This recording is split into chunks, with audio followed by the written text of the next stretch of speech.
there a quid pro quo when you join a majority, especially a cheese DDS dominated majority? And if ever there's going to be a quid pro quo, how can we make sure, or how can BAM and Kiko make sure na it doesn't compromise their fundamentals? Well, definitely. Dahil pag sinabi mong magjo-join ka sa majority, una, ibig sabihin dyan ay bahagi ka ng majority na sinusuportahan yung administration. No? Most of the time. Most of the time. Not all of the time. No? So, yun yung isang element dyan na identified ka with the ruling administration. No? Ikalawa ay iboboto mo not only on a limited personal basis yung Senate President na gusto mo. Napupunta ka sa majority dahil yung binoto mong Senate President ay nanalo. Kaya merong personal element dyan. Either kaibigan mo, kapartido mo, kaalyado mo yung Senate President, no? Na naging dahilan kung napunta ka sa majority. At ikatlo, yung sinasabi ni Justice Carpio, yung quid pro quo. Definitely meron. Isang mahalagang elemento yan ng pagsama mo sa majority. Meron ka makukuhang mga key chairmanships, committees, nasa first in line ka sa mga perks, sa mga insertions na dinedeny ng Senado, no? Kasama ka sa mga lump sums na dinedeny ng Senado na gustong busisiin ni Senator Ping Lacson pagpasok niya dito sa 20th Congress sa SONA at iba pang mga perks of being in the majority. So, yun yung tatlong variables. No? Usually, identified ka sa gobyerno, sa administration. Usually, identified ka dun sa Senate President na binoto mo. At usually, may kapalit yan na mga goodies, like chairmanships. Right. Well, obviously, the goodies, the chairmanship has been a highlight of the argument or justification, or some would say apologia for Kiko and BAM basically, some would say, abandoning Risa on the other side of the equation. But going back to this, Secretary Llamas, when you talk about quid pro quo in this case, hindi ba cheese is less at the mercy of the administration than the mercy of the Dutertes? Because this is a situation whereby the majority in the bloc, DDS7, will have disproportionate influence within that bloc.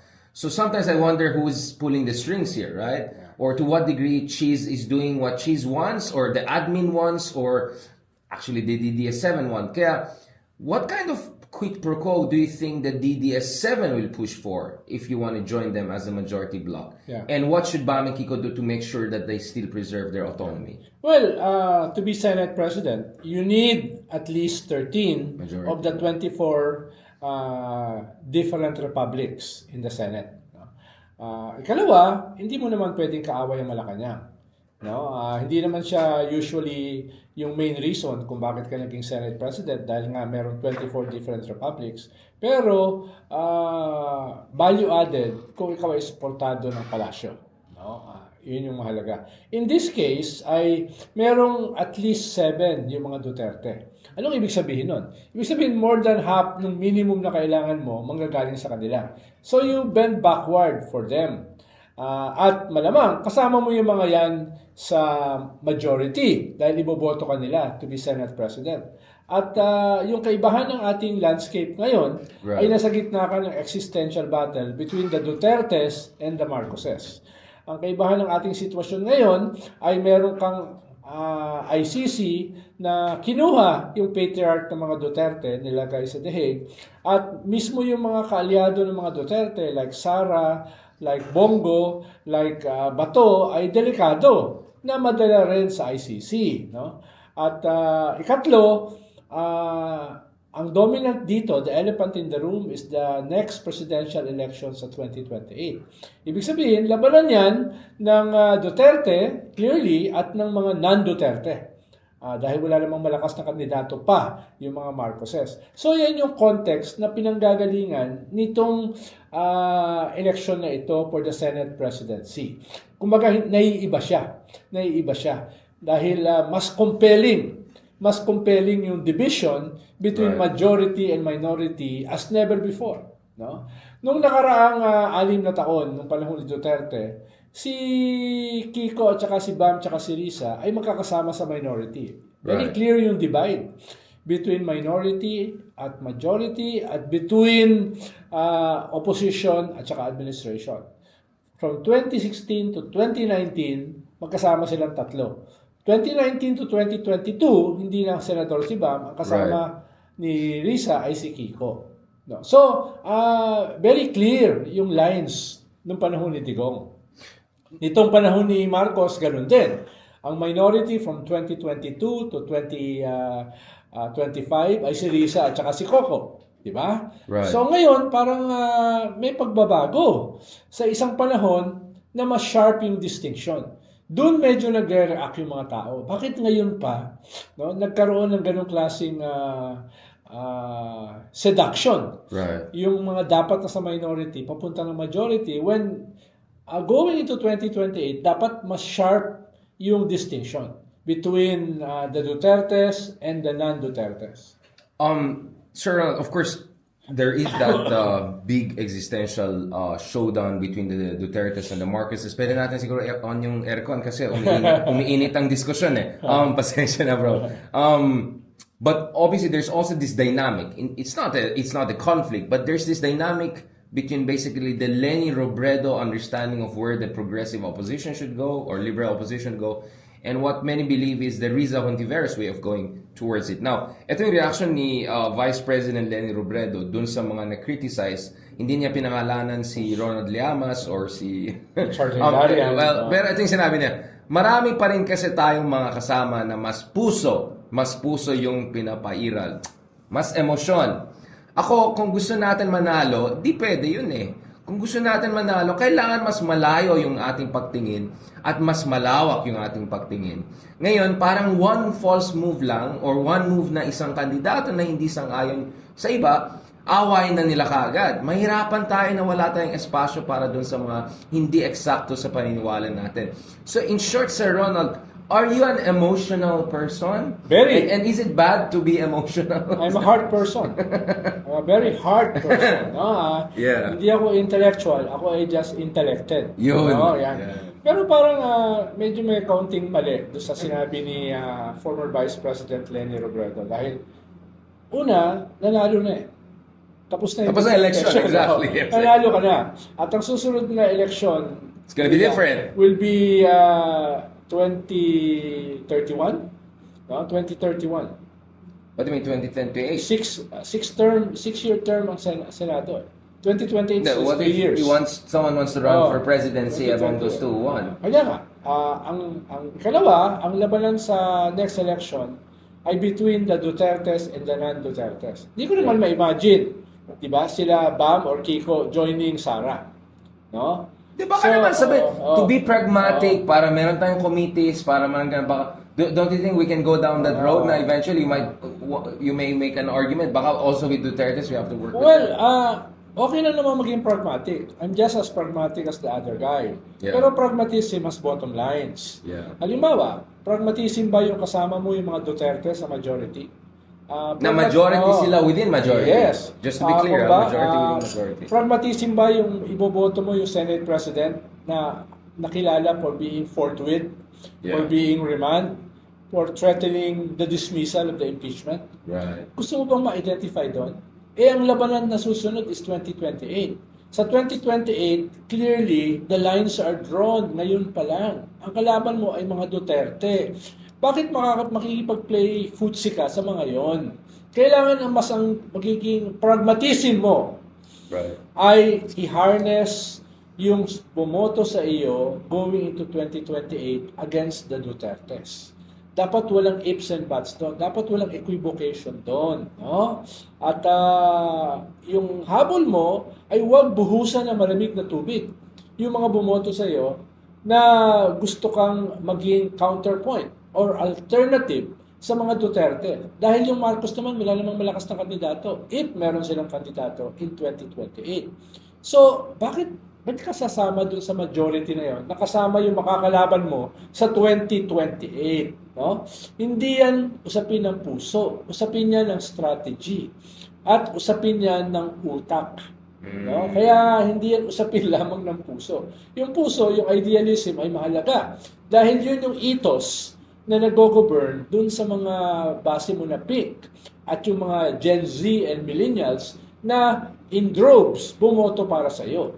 No? Because they want something different. They want something different. Yeah. Tapos makikita, hindi ka pala different. No? Kaya kung kasama mo pala si Boy Kilay. Kasama mo pala si... hindi naman makakain yan, yung impeachment. Makakasama mo pala si Patorni. Hindi, si Robin Boy Culto. Boy. No? Tsaka si Boy Dila. Ayun pa. So, ibig sabihin, Boy Sile. dapat ngayon, i-harness mo yan. At hindi mo yan ma-harness kung ambivalent ka. No? Dito sa mga kalaban mo. No? Yun yung... tingin ko, that is both pragmatic and idealistic. Right. No? Dahil, But it's more long game. Oo. Yun yung mahalaga. No? Kung ikaw ay confused, na nakikita ko sila ay medyo confused, no? Yung line between you and the Dutertes ay guguluhin mo. Yeah. Nagkaroon ng confusion. Kaya tingin ko you're courting disenchantment. You're courting division. No? You're courting disillusionment dun sa mga bumoto sa iyo by playing that cynical, transactional, quid pro quo game. Lalo na aaminin mo, kaya ka boboto dito kay Mr. Fortwith ay dahil gusto mo ng chairmanship sa committee. Gusto mo ng mga perks of being in the majority. Which brings us to the Lenny side, the Riza side of this equation. Is joining Chizo Escudero and basically the DDS bloc the only way for Kiko and Bam to be useful as senators? Well, tingnan mo yung survey. Yung last survey sa mga senators. Sino number one? Riza. Sa mga senators. Tapos medyo DDS survey pa yan. In terms of approval rating. That's Publicus. Which is, like... Number one, ibig sabihin, may traction siya. Right. Ibig sabihin, kinikilala na may nagawa siya. Kahit siya ay in the minority for a decade. Right. A decade! Diba? Correct. Since 2016. Almost a decade. So, wag mong malitin ang being in the minority. Lalo na ngayon, na-polarize yung sitwasyon. Ngayon pa, na-polarize yung sitwasyon. Ganyan ka pa, ngayon ka pa lalaro. It has nothing to do with pragmatism. Right. No? Gusto nila, lecturean ka pa sila about pragmatism. Hindi naman sila naging political affairs secretary sa Ronald, but I just want to disabuse people of certain illusions because I keep on hearing, hindi, kahit naman majority sila, they can still vote like Risa on other issues. Okay, let's talk about other issues. Obviously, the idea of Kiko and Bam voting against convening of the trial is a big no. I don't think it's gonna happen. But we know that's really not the only issue, right? It's how the trial will happen, what are the mechanisms of trial.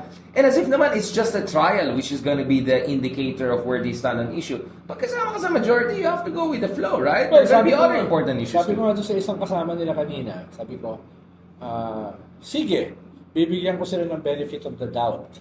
No? Trust me, bro. More doubt than benefit. Pero, kung boboto sila kay Mr. Fortwith, kay Boy Kilay, Right. at sasama sila sa majority na kasama mga DDS, at the very least, i-articulate nila yung position nila dun sa impeachment. Not yung conviction or acquittal. So, hindi yung continuity. Right. Para ma-soften yung pagsama nila sa majority. Dahil kung tahimik na nga sila sa usapin ng continuity, no, yung dismissal na gusto ng mga Duterte sa impeachment, tapos boboto pa sila kasama ng mga Duterte sa majority at iboboto nila si Cheese na dinelay yung Senate sa trial court. Yeah.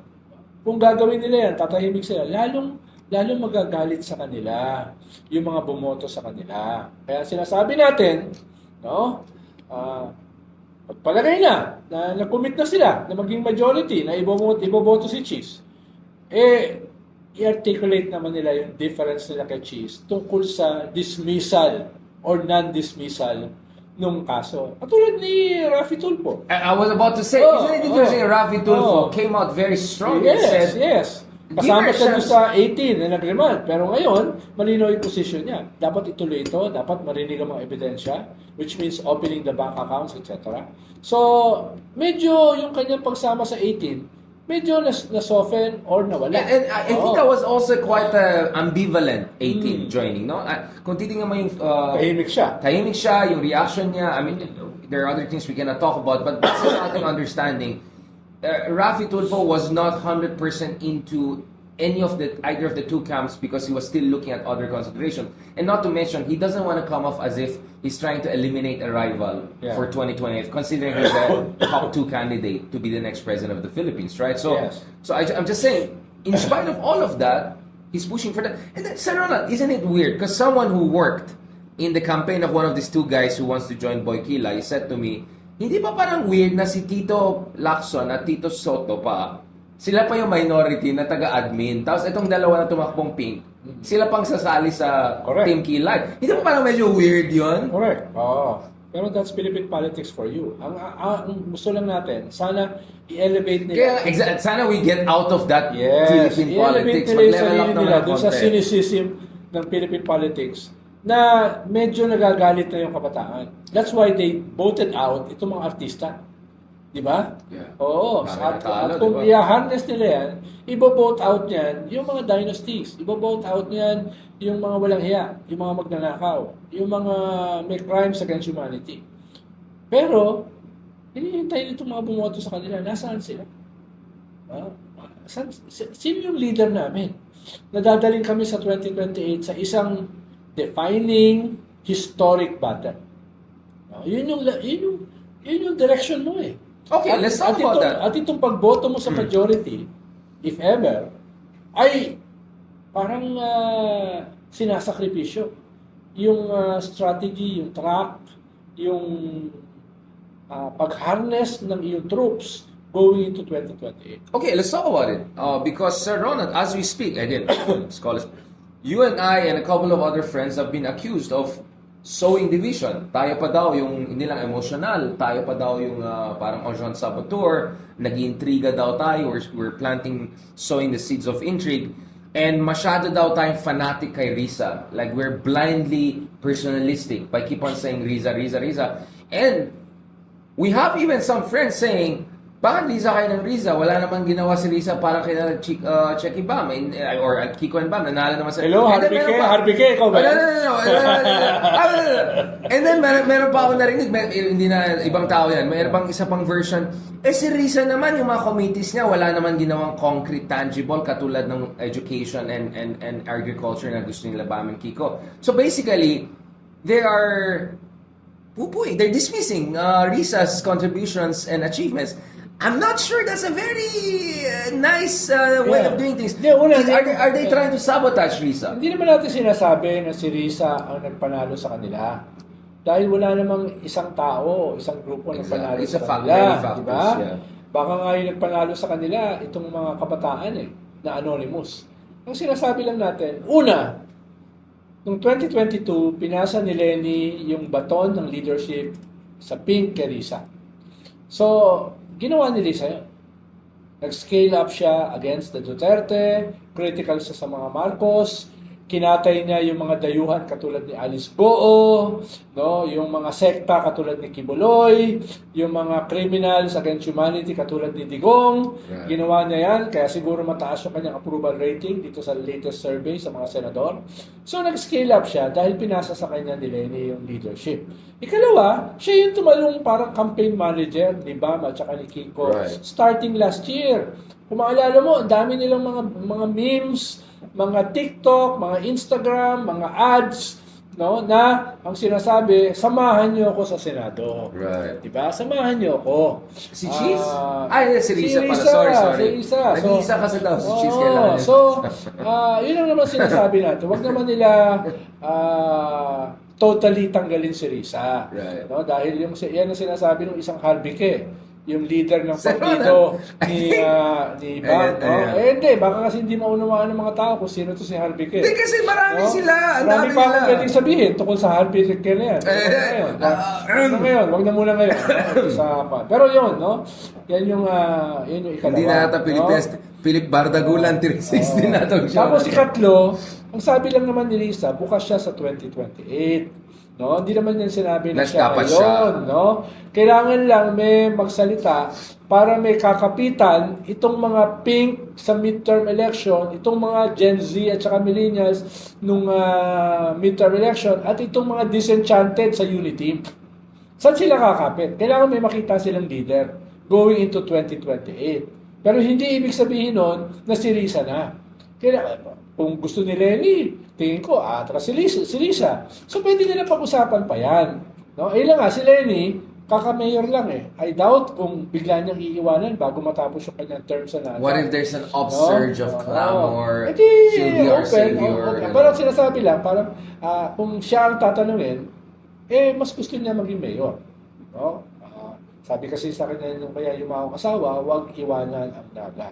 So, yun yung nakikita natin dito. Hindi naman sa minamaliit, dapat hindi naman nila ipagpag na lang si Risa. No? Hindi naman natin sinasabi na si Risa lang ang nagpanalo sa kanila. Pero ang laki naman ng tulong sa inyo. Lalo na since binigay kay Risa yung baton ng liderato ni Lenny mismo. Hindi niya hiningi yun, binigay sa kanya. No? At si Risa, hindi naman pie in the sky idealist. Being in the Senate for she's a survivor. She knows how to almost a navigate. decade. Yeah. Meron naman, nauunawaan naman niya yung mga compromises para ma-pass yung bill mo. Right. Hindi siya Pero ideal. wag Hindi naman siya nilang ideal. sabihin na ang bigas, ang pagkain ay may kulay. No? Ang edukasyon ay walang kulay. Ang edukasyon ay walang kulay. No? May kulay yung edukasyon, kaya nga nagkaganyan-ganyan yung ating edukasyon. Kasi walang Di ba? walang Dahil doon sa 6 years ni Digong at dahil sa 2 years ni Sara as DepEd. Ibig sabihin may kulay yan. No? Kaya paano nagkaganyan-ganyan yung kulay ng bigas? Saan nangyari yung rice tarification law? Di ba? Duterte admin. Duterte admin. May kulay yan. No? At hindi dahil ikaw ay nasa minority, wala kang magagawa, no? Para dyan sa mga basic na mga usapin ng Because you're edukasyon. 24 republics, there's collegiality, you can work it out, you can compromise. Exactly. Huwag nyo naman, kayo naman, huwag nyo naman kami utuin. Alam naman namin How it works, paano yung dynamics sa Senado. Pero yung pinakamahalaga nga, inuulit ko, is 2028. Yan bang gagawin nyo ngayon ay makakatulong sa 2028? Kung saan pag nakamalik ang mga Duterte, yung mga natitira natin mga institusyon, no matter how weak they are, mawawala yan. Yung tokhang na nangyari, kung more than 35,000 ang pinatay, magiging political tokhang yan. Na mismo si Sara inaamin. Mahit list siya. Hindi kami nakakalimot. There will be hell to pay. Hahatakin ko kayo sa impyerno. Yan ang mga sinabi niya. No? At no less than the president. No joke. His wife, his cousin, ay tinrete niya ng assassination. Si Hidarian pa. Ay, hindi ko kilala yan. Basta sir, mamaya pag-usapan natin yung rankings natin. Kasi top 4 lang lumabas so far. Bago mo akong buliin ulit sa Ronald sa sarili kong show. Hindi naman kwento hindi naman cool pals to This is real stuff we're talking about. No, okay. Let's talk about 2020. If the argument of the Lenny camp is basta focus lang sa gut issues, avoid any big contest, yung sinasabi ni Bongo na hindi naman natin makakain mga yan. So, so basically, try to beat them in the Bongo way of doing it. Malasake, Nagulat nga ako nun education. nung narinig ko kay Kiko tsaka kay Bang. Uy, si Kiko pala tsaka si Bang. Akala ko si Bongo eh. Akala ko nga si Bongo. But I've heard that kind. Or even JV Ejercito. Di ba? Focus muna tayo sa mga important issues. That sounds to me like, Lahat ng trapo, yun ang sinasabi. Hindi naman trap. Sabihin natin traditional politicians. No. Exactly. Like yung ganyan argument, parang I've heard that It's a different variation. I'm sorry, I just don't buy it. Now, obviously, si Carmel Abao, yung, isa sa mga, contributes sa Akbayan movement, progressive, prof sa Ateneo. She had a very good point last week in a piece she wrote for Rappler, something along the lines of, okay, hindi naman ito usapan kung nasa right place yung heart ni Kiko or whatever. Ang usapan dito is, what's gonna happen to the movement? Where's gonna be the party building kung tatlo na nga lang kayo, nag-split pa kayo? Right? That's exactly what we're talking about. What's gonna happen to Diba? Kakainin kayo ng buhay ng mga Duterte. Because if you look at the Duterte, solid sila. Solid They sila. stick together. Oo. Even if may dynamic si Bongo, Sara, but they still, kaya nga Correct. powerful sila. They have a stranglehold almost on the Senate. Because, and then ang gagawin mo is, to beat them, you split your own limited, it just doesn't make sense to me. I'm Actually, sorry. kung consolidated yung tatlo, tapos makakasama nila yung veterans block, Yeah. mas malaki ang numbers sila to negotiate with Boy Kilay. And later, even get Oh. defection, maybe the two Tulfos join them, they Yeah. might even take over. Mas malaki yung kanilang kwan. They can even take over later on. Correct. No? So, sino ang not being pragmatic at this point? Or baka short-sighted pragmatic versus long-view pragmatism. Like, I think there are two versions of pragmatism also here. Lahat naman tayo pragmatic. Sir, gusto ba natin matalo? Lahat tayo gusto natin matalo. Halimbawa, si Kiko, nanalo siya without the endorsement of the DDS. Oh, number 5. That's not the worst Or number. the endorsement of the Iglesia. That's not bad. Labas siya ng 12. Diba nag-number 5 siya? He didn't have to avoid certain issues Sana or whatever. ipaliwanag ni Vice President Lenny ano yung ibig niyang sabihin na ang dapat nating consideration ay paano manalo. Panalo na eh. No? Panalo na eh. Yun nga. So, her argument is that pa-safe ulit tayo, let's play cute, let's focus on gut issues, we'll beat the Dutertes in 2028. I just don't think it's gonna work that way. They're solid, they have a movement. May kilusan na sila eh. Ang mga Ibig DDS may sabihin, kilusan na. pag minority ka, you don't focus on gut issues. Kiko was minority for 6 years from 2016 to 2022. Risa is minority from 2016 hanggang 2025. No? Si Bam, minority from 2016 to 2019. Anong ibig sabihin na walang gut issues yung minority? Baka ayaw lang nila kay Tito Soto na siya yung maging head nila. What about the Okay anti-Soto lang. argument? Pero at least si Tito Soto ay binabanatan si Cheese doon sa usapin ng dismissal ng impeachment. Bushwhack, pinagsabi niya. No? So, at least... And he protected Trillanes when he was besieged by Duterte back then. It's not like the guy is like a he's not a progressive, he's not a socialist, Sure. like us. No? Pero on the present compelling issue, medyo tumayo siya at this point. And tumayo din siya for Trillanes back in the day. So we're not saying he has a perfect track record, but I think his track record was slightly better than Boy Kilay, right? Like considering what Boy Kilay has been doing. Just last one on this episode before we move to the more long-term issue of SONA, ICC issue, and balikan din natin yung mga challenges for the current administration. Medyo tumaas naman ang approval ratings ni BBM, but still a long way to go. Etong Supreme Court dynamic, where do you see this coming? Because Justice Carpio has been quite critical about Supreme Court potentially delaying or adding new layers of basically cheesing it up. But at the same time, he seems cautiously optimistic na sobrang sablay kasing argument na inherently defective daw yung the whole impeachment proceeding, na eventually the Supreme Court will come along. But there are people who are skeptical who have been messaging me saying na because maraming DDS appointed sa Supreme Court, at the end of the day, they're gonna sing to a certain tune. Where do you stand on that issue, Sir Ronald? Siguro baka dun lang yung nuancing namin ni Justice Carpio. Fundamentally, magkapareha sa mga pinaposisyon. Pero yung kanyang cautious optimism, sa akin mas cautious pessimism. Yeah. Because of the letter. Because of the order. Right. Ngayon lang ako nakakita ng ganung klaseng order. Right. Na tinatanong mo yung Congress kung nabasa ba nila yung articles of impeachment at kung naunawaan nila bago tinransmit sa Senado. Actually, sa legal jurisprudence, tinatanong lang yon kung yung kausap mo ay mentally incapacitated. No? Dahil yung mga rules kasi diyan ay separate kung kayo pareho kayong co-equal branches of government. Hindi kayo nasa ilalim ng isa't isa. So, hindi pwedeng tanungin ng Kongreso yung Supreme Court kung ano ba yung batayan nila para gumawa ng ganung klaseng desisyon.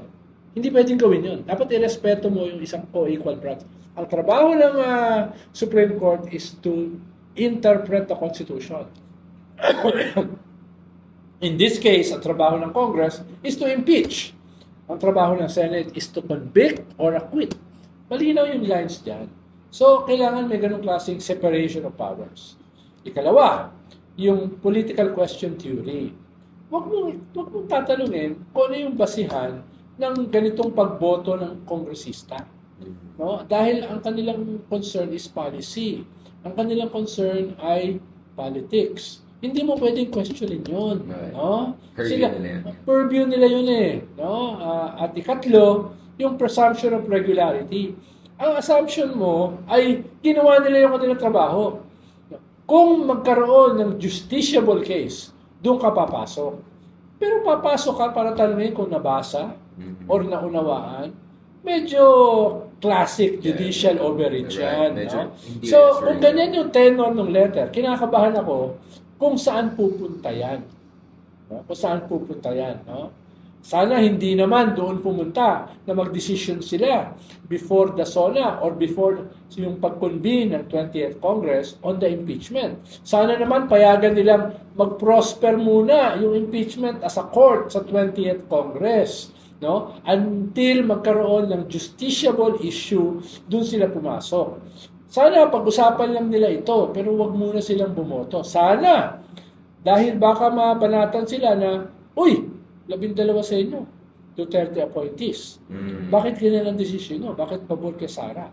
So, ayaw natin mangyari yon, no? Kaya kinakabahan tayo doon sa tenor ng kanilang order na clearly may bias. No? Sana hindi yon ang maging decision nila dahil may dalawa silang hearing next week, Tuesday at saka Friday. No? Pero ang pinaka-concern ko ay maglalabas ba sila ng desisyon bago mag-convene yung 20th Congress? Dahil para dun sa mga pro-DDS sa 20th Congress, para dun sa mga pro-cheese sa 20th Congress, ayaw nila na sila magpasya na to dismiss or not yung impeachment. Dahil malalagay sila sa damn if you do, damn if you don't situation. Ang gusto nila, para sa kanila, best case scenario, Supreme Court ang magpasya. No? Right. Dahil yung onus mawawala sa kanila, malilipat sa Supreme Court. Kaya nga dapat concerned yan ng Supreme Court dahil ayaw ng Supreme Court na sila yung maging line of attack, target nitong outrage ng mga tao dito sa impeachment. Sana. Daming sana. Sana. Diba? Sana. Oo. Sana bukas na lang kita mamahalin ang ating team. Sana ngayon lang tayo Sir, before kung saan mapunta itong kantahan natin, let's close this episode because sa susunod na episode, we're going to talk about the upcoming SONA of President BBM, the legacy years. Bakit cough ka ng cough pag certain topic? And of course, itong issue ng ICC, balikan natin because there are also some interesting development on that front. And of course, we might talk a little bit about the greatest president in U.S. history. Kasi the president is also heading to the White House for some important meetings, especially in light of the new tariffs imposed on the Philippines, which in fairness is quite lower than the rest of the world, but still pretty big. On that note, thank you very much for joining us for this latest episode ng Pilipinas 360 Degrees. Go na tayo kaagad sa next, ha? Go na tayo. Baka may sasabihin si Sir Ron. Okay, go. Oh. Next. 1, 2, okay. 1 second. Sir Ronald, naka-live pa tayo. Baka may sasabihin. Bait naman ni Sir. Magaling ka ni Sir Ronald. Hindi mo sinasagot yung ibang tanong ko. Gusto kita ipahamak. Pero Tama. Magaling. Dapat maging spokesman ka na, Sir Ronald. Okay na si Claire? Okay. Battle of spokesman. Welcome back dito sa latest episode ng Pilipinas 360 Degrees. Kasama naman natin, fortunately, such good English, si Secretary Ronald Llamas. Thank you very much, Secretary Llamas. Hi. Sa previous episode, you were very calibrated and cautiously pessimistic. So let's see if in this episode we can be less calibrated but cautiously optimistic naman. Sir Ronald, recently we just had the West Philippine Sea 9th anniversary na yata. No? So papunta na tayo sa 10th anniversary. Nasaan na tayo? Because, you were involved in that process when you were the Political Affairs Secretary of President Aquino, the late President Aquino. Pumunta ka sa Hague. Marami kang souvenirs. Wala namang umabot sa akin. But nevertheless. Nasaan tayo sa West Philippine Sea issue? Are we moving in the right direction? Are we not moving in the right direction? If you look at, there was this graph na I posted na mga bansa na nag-express ng support for our arbitration case, ganun. Parang may Lithuania, may Romania, obviously Japan. Kahit isa man lang na ASEAN, parang wala doon. I mean, there's some partial positioning, Malaysia, Vietnam, ganun. Sir Ron, are we in the wrong corner of the universe or is it just that we're so lonely in this fight with China in the West Philippine Sea? Where are we heading? Well, alam mo naman kasi ang China, the second biggest economy, the Right. biggest standing army in the world, the biggest navy, no? At meron pa silang Belt and Road Initiative, yung New Silk Road. Kaya at may binubuo sila yung BRICS, no? Marami silang mga Levers variables of na influence, magagamit yeah. in terms of negotiation, especially in this region, no? Na kinakailangan ng maraming projects. Kaya understandable yung ASEAN, even if we don't agree with it. Next year, tayo magiging chair ng ASEAN. Right. Ngayon ay Malaysia. So we have to play nice. Kaya, tingin ko yun man yung context. Right. Pero nung kinall out natin ang China, the only country in the world na nagsampa ng kaso sa kanila sa UNCLOS, During your yeah, administration. and won that Right. case, na wala yung 9 dash line na yan, Right. na hindi ang China nagmeme-ari ng South China Sea. Right. One of the richest shipping lanes in the world, where 30 to 40% of global trade ay $5 trillion ay annually. Yeah. dumadaan. No?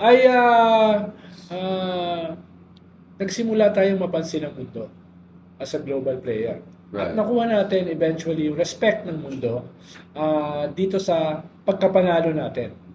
Na dahil yung freedom of navigation ay ang mundo ang dinipensahan natin doon. Right. Hindi lang ang Pilipinas. Hindi lang ito usapin ng West Philippine Sea na napanalo natin. At napigilan natin pansamantala yung island building ng China na nag-flourish nung panahon ni Digong. No? Not to mention Oo. the sovereign rights of the smaller claimant states. We Yes. secured that by questioning the 9 dash line, Oo. claiming the entire basin. Medyo na-unite natin yung bansa Right. dito sa ating claims. More than 90% easily ng mga Pilipino na dati hindi alam itong West Philippine Sea, yung ating rights at saka yung resources na nandyan, ay ngayon nagigising. Diyan, lalo na yung kabataan. At huwag natin kalimutan na accounting claim making, yung akbayan ang nagpangalan sa ating EEZ as the West Philippine Sea noong 2013. See Congressman Walden Bell. Yes, Shout yes. out Congressman Walden Yes, Bell. yes. So, huwag din lang kalimutan. It was a resolution in 2011. I remember that very Yes, well. konting playmaking lang. No? Konting shoutout naman. Kaya tayo nagkaroon ng West Philippine Sea. At eventually, tinanggap ng buong mundo. So, yun yung dapat makita natin gains nito. Una, we united the Filipino people. Kahit may mga traidor, makapili, mga treasonous elements na nandyan pa, na hindi naman sinasabi ko na sila yung mga Duterte. No? Hindi ko sinasabi Hindi yun. natin sinasabi yan, of course. Ay overwhelmingly, more than 90% ng mga Pilipino, hindi kasama yung undecided. Malinaw yung kanilang posisyon dito sa ating territorial waters. Ikalawa, yung sympathy ng mundo ay nasa atin.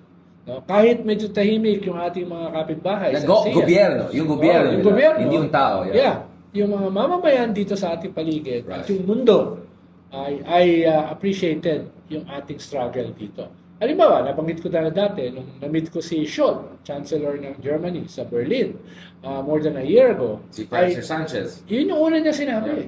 No, yun yung una sinabi. Si Macron, nung na-meet ko a year ago sa Paris, sa La Rotonde Restaurant, yun ang sinabi niya. At si Prime Minister Sanchez ng Spain, yun din ang sinabi niya. Paano pa yung mga iba na hindi mo na-meet? Ibig sabihin, yung mundo ay gising dito. Yung mundo ay gising. Talagang you had to say the restaurant, no? Oo, baka kasi sabihin, baka sabihin, binubutol ko lang eh. Baka sabihin Ilan Michelin star ba yan, Sir Ronald? Hindi. Speaking of DDS, okay, let's talk about it. Sir Ronald, hindi ba tayo matatakot na maban tayo sa... Well, hindi ako binigyan ng visa, but hindi tayo natatakot na maban tayo sa China katulad ng mga heroes like yung may trabaho katulad mo kay Digong na si Senator Tolentino. Aren't you badge of honor daw na he's banned from China now? What do you say about those kinds of heroes? Baka hindi badge of honor yun. Dahil nung 6 years na sa Duterte government siya, tumahimik siya. So friendly fire? Oo. Kita ko dyan. Friendly Tingin ko parang fire. tactics lang yan para sa kanya eh. Oo. Pero too late eh. Please ban me. Last month lang niya ginamit yung West Philippine Sea issue. Kaya yun, kulelat siya, talo siya. Mas mataas pa sa kanya si Heidi Mendoza. No? Mas mataas din si Heidi Mendoza kay Willie Revillame. So, he's in good company. Actually, hindi ako masyadong concerned dyan. No? Mas siguro, dapat sila yung maging concerned. Dahil, halimbawa, ang Vietnam, nagdi-drill sila dun sa Malaysia contested too. waters. Malaysia too, no? yeah. At wala silang pakialam sa China. Ang Malaysia, nagdi-drill sila. Yeah. Yung Indonesia, pinapasabog yung mga Chinese fishing vessels na pumapasok sa kanilang territory. Ibig sabihin, kahit hindi very public, open yung support sa atin itong mga claimant states sa ating UNCLOS victory, ay on their own, they're resisting China. They're resisting China. Siguro dahil playing both sides lang sila, dahil siyempre marami ring investment ng China sa kanila. Sa atin kasi yung promisang Pledge trap. $25 billion na investment ng China, no, kay Dicom, no, for being their lucky, no, for being their asset sa Pilipinas, ay hindi nag-pay off. Pero yung Pogo nag-pay off. Yung Pogo nag-pay off. Pero yung investment ng China, hindi. No? At dun nagalit si BBM, I think, dahil yung state visit niya sa China, nirecycle lang yung commitment. Yung MOU. Ano ulit dyan? Nirecycle lang. At nakita naman niya yun. Matalino si BBM to get It's that. the same recycled commitment kay Dico. He's so true. I want to ask another important point, Secretary Llamas. So, last week, I suppose you were there, no? Yung kila Dindo Manhid, the Strat-based event. I was abroad, so I could not attend this year. There was a Pulse Asia survey that showed na clearly NCR all in, we should take a strong stance. Visayas, okay. But Mindanao, medyo iba yung kanilang parang not the same level of enthusiasm, to put it mildly. Do we have a problem, regional problem in that sense? In a sense that hindi tayo on the same page? Yes and no. Dahil there are surveys and there are surveys, no? So it's just one survey. Ikalawa ay mas ang contradiction ng Mindanao kasi ay yung Imperial Manila, na parang the richest part of our country, Mindanao, hindi nakikinabang sa richest na yun. So hindi pa sa kanila issue in terms of food yung basket, contradiction between the Philippines and China. Mas ang issue sa kanila ay yung contradiction between Mindanao and ibig sabihin tayo mas nag-aapi sa kanila kaysa yung China. Kailangan nating mag-scale up in terms of giving Mindanaoans what is their due. Right. No? Kaya siguro isang dahilan yan, bakit nagrarally sila kay Duterte. Kahit masamang tao si Duterte, Mindanaoan pa rin siya. So, kailangan nating ayusin yan. That is a historic crime. Legitimate grievances. That is a historic crime. Bakit natin pinapabayaan ang Mindanao? The richest part of the country. No? So, yun yung tingin ko mas issue sa usapin. But again, I know na personal nang grata tayo ng ibang syudad dyan, but in fairness, the Human Development Index of Davao and many places in Mindanao has increased significantly over the years. Some of them are high HDI, but nevertheless, it's also true na napabayaan. So basically, I think the style there is you have to reassure them na we're all in this together kasi medyo may alienation na nangyari. At isa, yung malaking gap, malaking vacuum, yung pagpapaliwanag. Ano ba yung West Philippine Sea? Ano bang reaches nito? Right. Ano ba yung makipakinabang ng Mindanao as well as the whole country kung tayo ang mag-harness ng resources ng West Philippine Sea? Medyo kulang sa paliwanag. No? Kulang sa paliwanag. Kailangan doblihin, triplihin yung pagpapaliwanag ng benefits at saka gains ng Mindanaoans doon sa struggle natin against China dito sa West Philippine Sea and beyond the South China Sea. Right. I want to go to another important issue also of ICC because as we head towards the State of the Nation address, mas nakikita tayo ng clarity in terms of DOJ saying they're willing to protect the witnesses, they're willing to have certain level of cooperation. But that has inevitably raised more momentum in favor of should we really rejoin the ICC again? And maybe even you can do it executive lang. I mean, at least that's the position of some people since hindi walang concurrence of Senate dun sa Duterte withdrawal. Maybe BBM can do it also. Now, I'm not personally expecting President BBM to raise this in his SONA. I expect his SONA to be very gut issues, technical issues, technocratic issues. I get it. It's important. His numbers are going up. I think it's because people are saying there's movement, there's action. Your former deputy, I think the current DOTR secretary, this one who we'll have on this show hopefully soon, I think has played a very good role in terms of showing people this is a president who does things. Nevertheless, do you think it's advisable for President BBM not to tackle the ICC issue at all?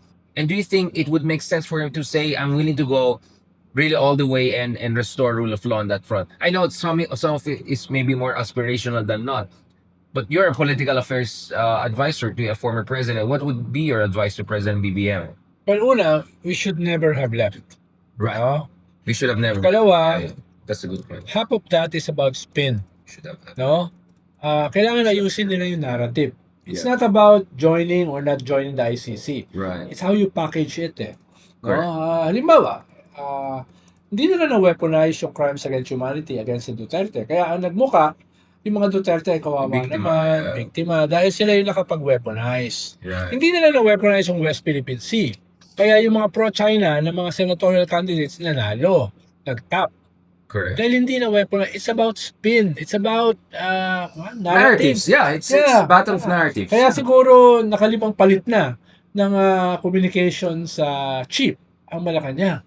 So, kailangan nilang ayusin yon. It's not about... But isn't that because, Sir Ronald, let's be realistic, isn't that because talagang mahirap kalabanin ang dati mong aliado na magaling talaga sa fake news and disinformation? Like, it's like, parang mag-aaway tayong dalawa. It's gonna be harder than us just fighting a normal enemy. Kasi, wait, kasama tayo, tapos magaling tayo magbarda. Because like, it's an extra challenge. And it's not like, are there many takers for that job, Ikven? Like, to be but honest, in an existential battle, wala kang choice. in a survival You have to chart, step wala kang up. choice. No? You have to fix your messaging. No? Hindi pwede naman na, mas magaling sa akin ito, atras na lang tayo. Yeah. Uy, mas sana ito sa Bardagulan. Right. No? Tamahimik na lang tayo. Yun yung Claire Castro factor. No? Right, Naglagay right. ka ng tao na pwede makipagbardagulan. Na magaling. Medyo kulang pa rin sa narrative building, sa messaging. Pero at least alam mo na itong mga to, ganito ang pantapat mo. No? Correct. Ganito ang mga hidarya ng panglaban mo. No? Just to be clear, hindi tayo kasama sa... yung Llamas, hindi pwede yan. Masyadong subdued. No? Ang kailangan dyan, yung pwede makipagbardagulan. More like loose no? So, yun naman, yung ulit ko, more than half of it is messaging. Correct. Narrative, at saka strategizing, no? It's not, kung mapackage mo yung ICC na magiging mabango tayo sa buong mundo, papasok ang mga investments, no? Dahil tayo yung pinaka-democratic, pinaka-pro-human rights dito sa rehiyon. Imbis na pumasok lang yan sa Vietnam, pumasok lang yan sa Thailand, pumasok lang yan sa Singapore, medyo kailangan naman namin ng affirmative action dahil kami ang tumatayo para sa inyong mga values. Right. No? It's about spin. No? It's about spin. At ipaliwanag natin Narrative, Sir Ronald. Masyado kang negative. Weaponizations. Yes. Sir Ronald, we are innocent, good people. We are good-hearted people. We're wonderful people. We're Tapos amazing people. kumuha ka ng magagaling na tao Yeah. na pwede makipagbakbakan. Correct. Diba? Yun yung kunin Hindi mo. ka tulad ni Haydaren at saka Ronald Llamas na Ganyan. masyadong mabait. Tingin ko with 150, 120 million people, marami ka makukuha na magagaling. Oo. No? No. I agree. Yan. I mean, okay, so do you think the narrative of and I wrote this in Philippine Daily Inquirer column of mine, don't you think the best narrative for the president, looking at the political map is this? Basically, sunog na yung DDS. Kasi kalaban mo na yan eh. Wala na yan. Hopeless case na yan. Pero meron ka pa rin 60, 70, 80% ng population na baka bukas pa rin sa'yo, including yung mga progressives and liberals na hindi bumoto sa'yo, critical sa Marcos dictatorship legacy, ill-gotten wealth issue, etc. But maybe the president can come and say, yeah, I know, ayaw niya sa akin, hindi niya ako binoto. But if I succeed, it's the success of all of us. And I want to succeed where we need to succeed. Correct. Halimbawa, pupunta siya ng US ngayon. Right. Primarily para sa tariff negotiations. Negotiations, yeah. Kung bumalik siya rito, makakuha siya ng 10% tariff. Kumpara Instead sa of 20%. 20, Then you brought the bacon. exactly. Diba? So, You help the Philippines. that's a plus for you. Tapos ikalawa, kung beyond yung iyong pinakita these last 2 months na mga low-hanging fruits, nakapila ka sa bus lane, sa EDSA, nakasumakay ka ng MRT, nilibre mo yung mga senior, 50% discount sa MRT, chine-check mo yung mga CR sa MRT, yung mga toilets, sa mga airport, etc. Beyond these low-hanging Basics, fruits, yeah. no, na nakatulong tumaas dahil nakikita ka na sa kalsada ka, no, hindi ka lang nasa Malacanang, ay dagdagan mo naman ng bacon, dagdagan mo naman ng reform package, di ba? Right. wag naman na puro low-hanging fruits lang.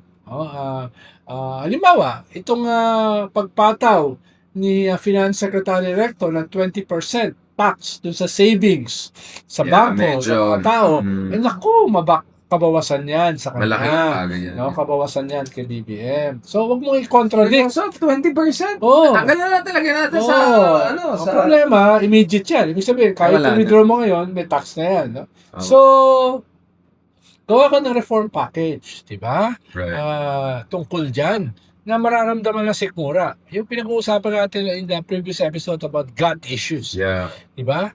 Ba't ka nag-hesitate na bigyan ng 100 peso man lang yung mga workers na sahod? Dahil sabi ng mga employers, inflationary. That's a lot of bull. No? Hindi yun inflationary. No? Makaka-create yun, makakadagdag yun sa consumption.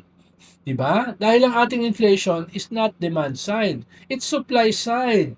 Ba't sisisihin mo yung 100 peso na isang mamunlok siopaw ang presyo doon sa inflationary na wage increase? So, yung mga ganun ba?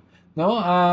I-consider mo bawasan yung excise tax. Dahil pag bumaba ang presyo ng gasolina, bababa lahat. Tatamaan lahat. No? So, ayusin mo itong ease of doing business. By the way, time deposits to. I'm just trying to be fair. Baka mamaya kasi we're hoping to also have a rough rect on this show for to give his side. Ito yung sa time deposits yung sinasabi, hindi nung any deposit lang. So, sa interest sa time deposit, may 20%. No? Ibig sabihin, kahit tanggalin mo ngayon yung time deposits, ganun pa rin. Ganun pa rin. Just to be clear about the context. Sorry, going back to you, Sir Ronald. So yun lang naman ang deposit ko eh. No. Hindi kami katulad mo, mga very timely deposit lang, hindi kayo medyo weird lang yon. Ba't ka ba mag-deposit kung mas mataas yung tax? Kaysa yung interest. Parang nawala yung logic ng banking system, di ba? So, a reform package na gut level where mararamdaman ng mga tao yung bacon. O kung ayaw mong bacon, yung beef. Kung ayaw mo pa rin ng beef, no, yung sige lang, sir. something nutritious, no? Dahil baka ma-high blood ka sa bacon tsaka sa bacon. Vegan version. Tufo. Bring on the tufo. No? At panghuli, ayusin mo naman yung mga weak policies mo. Yeah. Diba? Ito yung mga so what are the areas you think BBM should improve? To long term. Ito yung ayusin mo, no? Yeah. But he's not... Halimbawa, sa utilities, masyadong... Mahal pa rin eh. Mahal. Bakit? Dahil regulatory capture. No? Buti na lang, binawasan mo yung regulatory capture ng mga aboitiz sa energy. No? Tinanggal mo si Dimalanta, tinanggal mo si Lotila. No? We had as a guest here who has a different version of things, just to be clear. Why not subsidize? Subsidize electricity. Yes, tayo lang ang hindi subsidize sa buong region. Yeah, kaya. For me, that's a common sense. Kaya tayo yung second to Japan or third to Japan and Singapore. Tayo pinakamataaas. Pero ibang-iba naman ang Singapore at saka Japan. They're first world, practically. Taas ang income, 10 tax. Yeah. So, bakit at sa buong rehiyon, bakit mas mataas tayo? Dahil hindi tayo subsidized. Right. Diba? So, debt policy. No? Gagawa na naman si Shelo Magno ng rap niya. Dahil gumawa siya ng rap a week ago. Yung, rapper na siya ngayon. Oo, tax ng ina mo. Hindi na siya saxophone. Yun yung kanyang rap. Sumunod naman niya, utang ng ina mo. No, yung ganyan. So, saan niya nakukuha yung mga ganitong ideas? Opo, may nagsasuggest yata sa kanya. Parang mali yata. But anyway, bago ako mag-cringe sa iyo, Sir Ronald, for making weird suggestion. Last point, it's all ICC. So, where do you see ICC going? Mukhang at least yung interim release medyo malabo. Wala na yun. Wala na yan. At least naging ngayon tao. Apparently, there's a news that si Kaufman, yung nila, was involved in communicating, some would say, threat to Karim Khan, the warrant of arrest issues against some Israeli leaders, etc., and also potential additional warrant of arrest for, I don't know, was it Ben Gavir or Smotrich or some of these people. So mukhang itong Kaufman na to ay medyo maraming maraming ginagawa, so baka magaling talagang hinar nila Digong. Magaling ba? Baka magaling or epic fail. Dahil yung hinar nila, galit talaga yung korte. Inaway. Bakit yun ang kukunin mo na abogado? Wala ng takers. Baka epic fail. Tapos ang laki ng bayad. Diba? Ang laki naman ng bayad mo ay mukhang hindi ka pa kaya ipalalo dahil notorious sa korte. So, what was that about? Sabi ni Senator Trillanes on this show na Parang may PR package pa doon sa legal package. Parang hindi siya legal package. May Huwag na natin tanungin kung saan ang galing yung pambayad, no? Hindi, tanongin natin. Tanungin na lang natin yung efficiency. Ba't yan ang kinuha nyo, no? Pero bakit tayo magreklamo kung inefficient? Now, Sir Ron, lastly, speaking of Batorni, before maging full